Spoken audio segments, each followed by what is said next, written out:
Здравейте! Сега ще продължим с още нещо простичко за нашия сайт за първите ни стъпки в HTML. Предния път показахме как може да започнем една основна страничка, хедер изображение, навигация. Сега ще вложим и едно заглавие върху тази картинка, както и някакво основно съдържание в самата страница. Да припомним, това е нашият код. Имаме си една черупка, хедър, в хедър имаме картинка и един списък, който всъщност съставя нашата навигация. За да вмъкнем някое заглавие, ето тук, примерно, ще трябва обаче да използваме абсолютно позициониране, за да изглежда то поставено върху самата картинка. Първо, нека да си добавим самото заглавие. Добре, тук. H1, heading 1 так. И просто пишем първи стъпки. Само по себе си това първоначално излиза доста лошо, не отгоре, но с правилното стилване всичко ще се получи както трябва. Някъде тук се качваме отново в хедера, само да видим, дивът ни има ID хедер. И с това може да използваме хедер, H1, position absolute. По този начин оказваме, че заглавието ще се показва някъде върху самата картинка и няма да заема отделно място само за себе си. Ето така надписът е върху картинката. Само че така не винаги би могъл да се чете много лесно и не ни харесва, може би, как е поставен просто не отгоре в ляво. Заради това можем да му зададем left, да речем 50 пиксела, както и top. Нека да направим това 150 пиксела.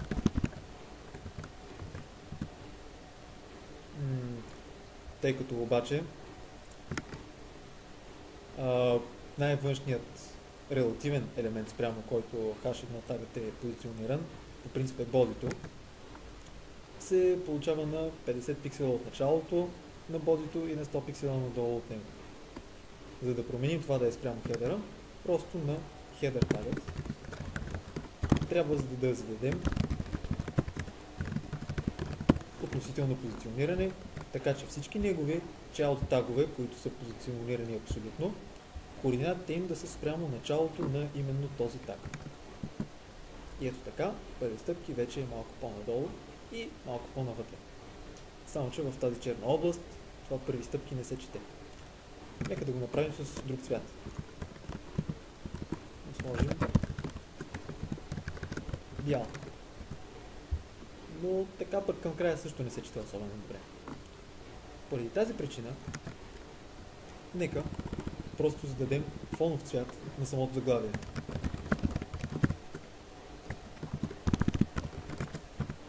Просто използваме един черен цвят, така че белият текст винаги да се чете. Можем да оставим малко падинг отстрани, за да не изглежда толкова сбит текст. Отгоре и отдолу нека да са 3 пиксела, най-вероятно ще са достатъчно, а отляво и отдясно по 10. Ето, така като че ли е малко по-добре. Но този чисто черен цвят лично на мен не ми харесва особено. Нека да използваме RGB канал, но с алфа. За червено, зелено и синьо задаваме по 0, което отговаря на черно. А за алфата задаваме 0,8. Да е леко прозрачно. Само че трябваше да напиша background. Да, преди малко изтрих грешното. Цветът трябва да е бял, а фонът трябва да е ето такъв. Ето, сега се вижда белият текст на този полупрозрачен черен фон. Има обаче един малък проблем с това. Това е, че Internet Explorer 7 и 8, които все още са използвани твърде много, не поддържат RGBA формат за фон. Заради това, да изглеждат те що годе добре, можем да използваме нормален черен фон, който след това се презаписва от другия фон, който задаваме. Тъй като Internet Explorer 7 и 8 не поддържат този втори фон, те ще използват този първоначалния, който е зададен. А браузерите, които поддържат RGBA, като например Chrome, който използвам аз, те ще презапишат декларацията за фон с ето тази. По този начин ще се вижда добре и на Chrome, и на Internet Explorer. В случая това е версия 9, но можем да проверим как би изглеждало на 8. Ето, чисто черен фон, както и на 7. Само че на Internet Explorer нашето заглавие липсва. Ето го този за достъпа надолу. Защо е това? Ами, Internet Explorer 7 някога има някакви проблеми с начина на показване на елементи. И дори е известен Internet Explorer 7 с лошото си позициониране на абсолютни елементи. Има някои проблеми при него. Нека се опитаме да решим точно този. Имаме Position Relative на хедера, но като че ли този хединг започва някъде от тук, а не отгоре, от тук. Това най-вероятно се дължи на факта, че заглавието на тази картинка, която сме сложили, и навигацията са флоутнати. Нека по тази причина да зададем на навигацията clear left. Това се получава, този clear е нужен, когато имаме един флоутнат елемент, който да речем стига само до някъде, и след това втори флоутнат, той би се опитал да застане точно до него, възможно най-рано. В случая нашата навигация излиза отдолу, защото тя е дадена да има 100% широчина, твърде голяма, за да може да се събере на един ред с заглавието, с картинката, която също е на 100% и заема всичко. Ако те се събираха заедно на един ред, тогава начинът да изкараме нашата навигация под изображението би било именно с clear left. Този clear показва позиционирай елемента така, че в негово ляво да няма други флоутнати елементи.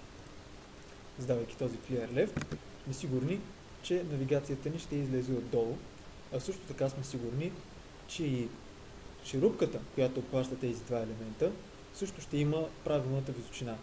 Тъй като когато са флоутнати, височината на черупката реално не се променя и тя би излизала някъде тук, отгоре.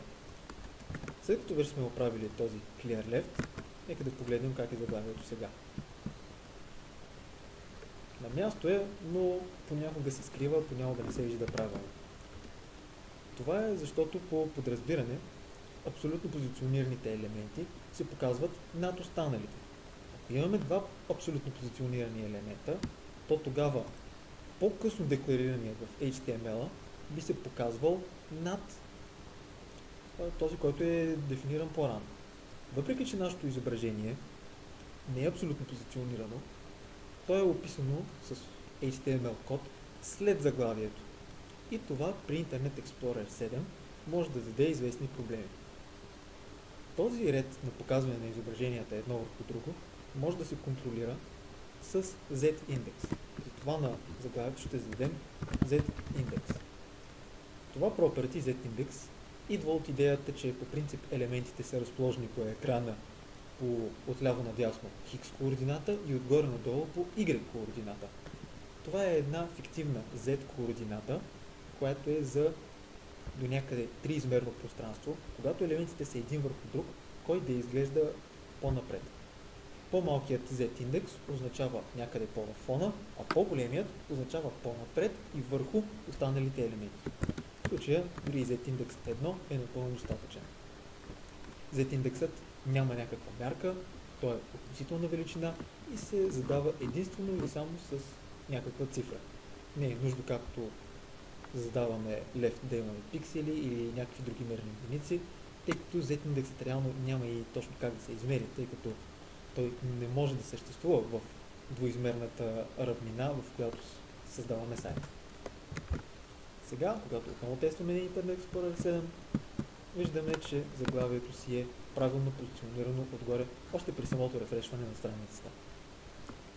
Така, след като вече сме се погрижили за Internet Explorer 7, можем да се върнем отново към нормалното разработване и тестване в Chrome. Така, вече имаме нашето нашата картинка и заглавие разположено върху нея. Нека сега да добавим тук някакво основно съдържание в самата страница. Нека да си направим един нов контейнер с клас Content за съдържание, към който да можем да се ориентираме. Или дори нека да го напишем с ID Content. И това, което имам предвид в момента, нека да го изразим с един ненумериран списък, който ще има три елемента. Първият е HTML, вторият CSS и нека да има един трети JavaScript. Така, сам по себе си този списък не ни върши някаква много полезна работа, затова нека да го стилизираме по някакъв начин. За да се обърнем всъщност към списъка, ще е най-добре и на него да зададем някакъв клас. Нека просто да го наречем Services. И така вече можем да зададем или само Services, но за да бъде малко по-конкретно и по-правилно изразено и да се ориентира човек по-лесно, когато чете CSS-а, да го кажем, че този елемент Services се намира всъщност не в хедера, а в контент.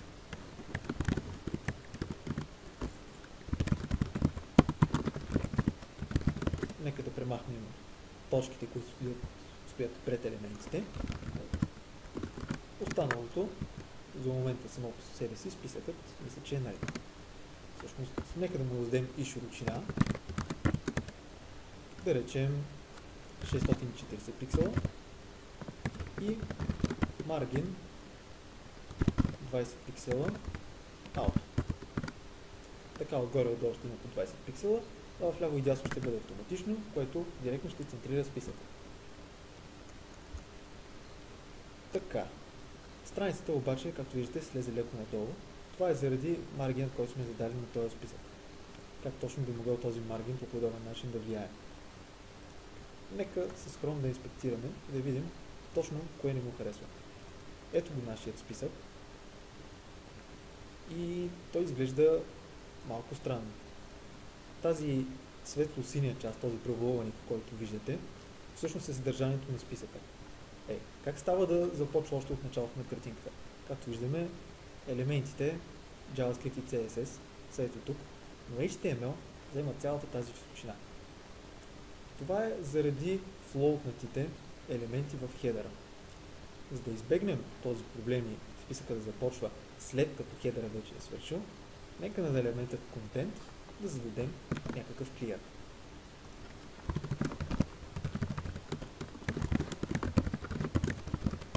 Bold, това означава, че искаме да го изчистим и от двете страни.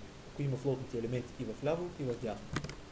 Така, когато се върнем, ето, вече нашето съдържание започва от тук. Списъкът също започва от там, но този маргин отгоре, който има, виждаме, че леко припокрива навигацията. Заради това, нека този маргин да направим на 0, а да зададем падинг. 20 пиксела, 0 и отдолу дори няма нужда. Само отгоре да бъде. Преди да съм рефрешнал и да видим резултата, този маргин, който виждате тук отгоре, понякога може да ви се струва странно в известна степен, защо точно се обработва от браузърите по такъв начин.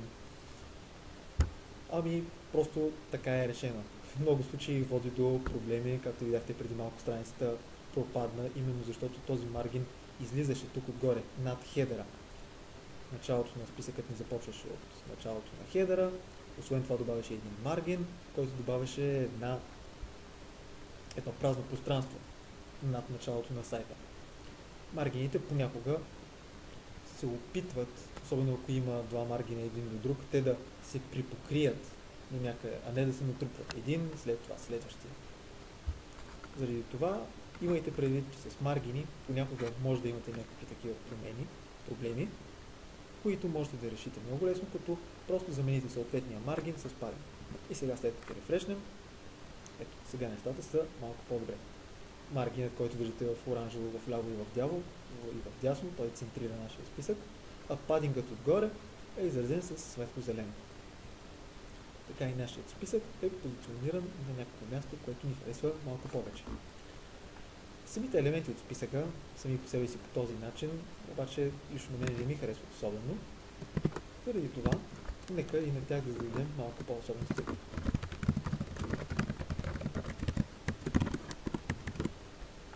Ще им зададем широчина 200 пиксела и височина, да речем 400.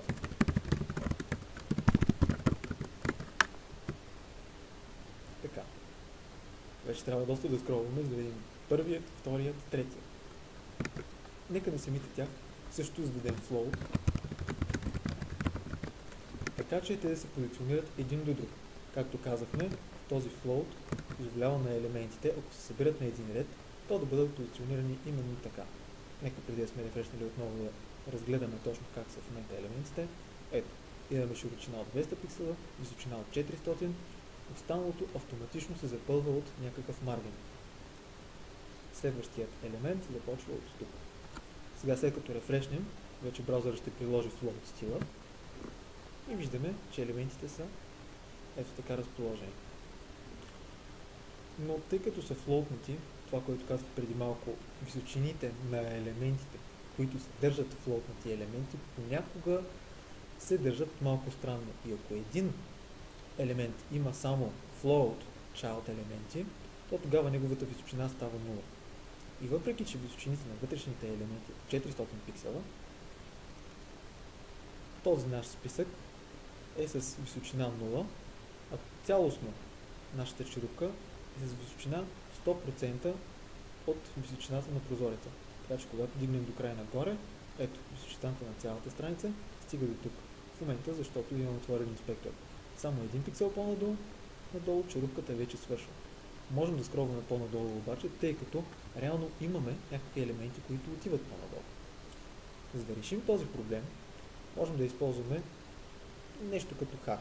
Нещо, което няма особено добро обяснение защо се получава така, но когато на този parent.well елемент зададем overflow hidden, това в принцип означава, когато даден елемент излиза извън този, някой негов child елемент, той просто да бъде скрит и да не се вижда. В случая обаче този елемент няма някакви фиксирани размери, височина, широчина или каквото и да е. Така че няма как негов child елемент да излиза от неговите граници, тъй като именно тези граници са обособени от неговите child елементи. И по този начин се получава така, че нашият списък получава правилната височина, въпреки че неговите child елементи са флоутнати. Ето, дори и до края надолу да скронем, точно където свършват тези list item елементи, точно там свършва и списъкът, и съдържанието, и черупката. Нека, за да не бъдат толкова сгъчкани нашите лист итеми, им зададем margin right 20 пиксела. Това е дясно отстояние. Проблемът е, че сега нашият JavaScript елемент пада на следващия ред. Това, че JavaScript елементът е на третия ред, се получава, защото тези елементи, те имат 200 пиксела широчина, плюс 20 пиксела маргин. Така се получават по 220 пиксела на елемент. 3 елемента по 220 пиксела дава 660 пиксела. А нашият списък има широчина 640. Това е защото сме предвидели да има по 20 пиксела разстояние само между първия и втория и между втория и третия. А не бихме искали след третия също да имаме още 20 пиксела разстояние, тъй като няма това разстояние от какво да е. Ние искаме просто между трите елемента да има две такива разстояния. Това можем лесно да постигнем, когато вместо margin right го зададем като margin left. И освен това,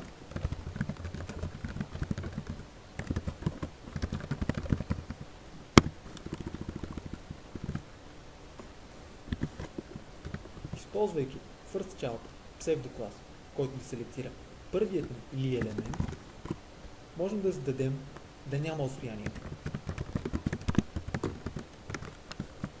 Така, първият няма отстояние, втория има в ляво 20 пиксела и третия има още 20 пиксела в ляво.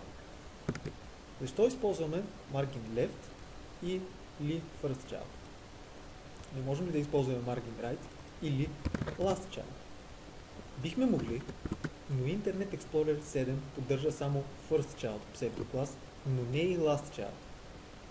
И тъй като не е особено трудност да зададем този маргин по този така, като margin left или first child, то тогава поддръжката за Internet Explorer 7 е нещо достатъчно лесно, за да не го взимаме като голям проблем. И да простим на него тази негова липса на поддръжка на last child псевдоклас. Така елементите не са позиционирани правилно, нека освен това да им зададем и някакъв цвят. По тази причина ще зададем 3 класа на тези 3 елемента, за да можем да определяме стил за всеки един от тях конкретно. Нека това отново да си е просто HTML, това да си е CSS, а това да е JS от JavaScript. Така можем да зададем на li елементът с клас HTML да има фон син цвят. На този, който е с клас CSS, да зададем фонов цвят червено, а на този с JS класът да зададем фон зелен, малко по-зелен. Така. Дори това синьо е твърде ярко, бихме могли да го направим по-тъмно.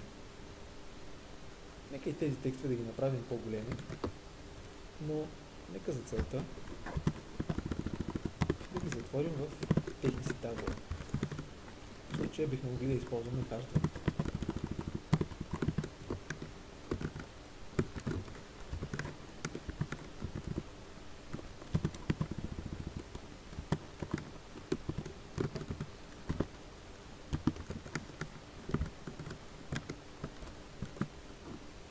Самият текст е по-голям, а когато приложим и правилни стилове,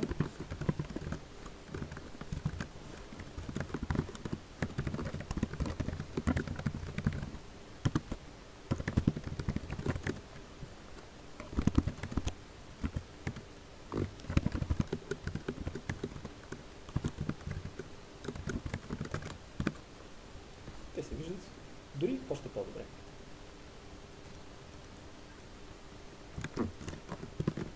Нека освен това, към нашите елементи, добавим и малко допълнителни стилове, които може би не биха се виждали на всички браузери, но те не са толкова важни, че да държим особено много на тях да се виждат всякъде. Ако случайно държим, бихме могли да използваме картинки и разни други допълнителни стилове, но според мен това са някакви основни неща, които можем да си позволим да се виждат, да речем на Chrome, а на Internet Explorer 7 и 8 да липсват. Това е примерно заоблени ъгълчета, да речем с радиус 20 пиксела, както и сянка, която хвърлят, която е 2 пиксела надясно, 2 пиксела надолу и да бъде размита 3 пиксела. Също така трябва да дадем и цвят. Че този е твърде тъмен, нека да ги дадем в RGBA формат. Така, ето, виждаме, че имаме и една малка сянка отвън. Само, че не съм сигурен дали ще се види после на самото видео, но тук отдолу и тук отдясно тази сянка е леко изрязана. Това е поради факта, че самият контейнер, списъкът, който обхваща тези елементи, свършва именно в тези граници. И заради това сянката тук в дясно вече излиза извън него, както и в долу. За целта бихме могли просто да увеличим широчината с 3 пиксела, за да се вижда сянката в дясно, а отдолу бихме могли да зададем Margin bottom на елементите, още 3 пиксела, да се вижда и сянката отдолу. Тъй като тази сянка би се виждала само на елементи, които поддържат Box Shadow, нека и този маргин да го дадем там. Би било излишно този маргин да го има, ако я няма самата сянка.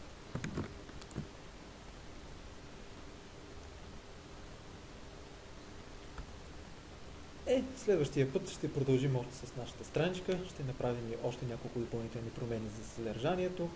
В момента показахме как може да покажете позиционирани елементи, абсолютно позиционирани.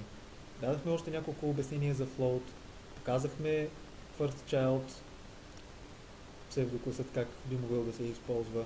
Дори показахме и един проблем с абсолютно позиционираните елементи на Internet Explorer 7.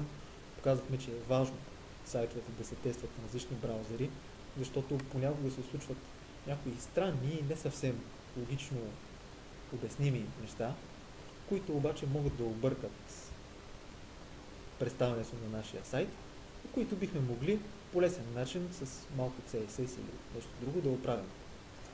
Така че, когато правите сайт, тествайте го на различни браузери още по време на разработката, за да се уверите, че той наистина изглежда добре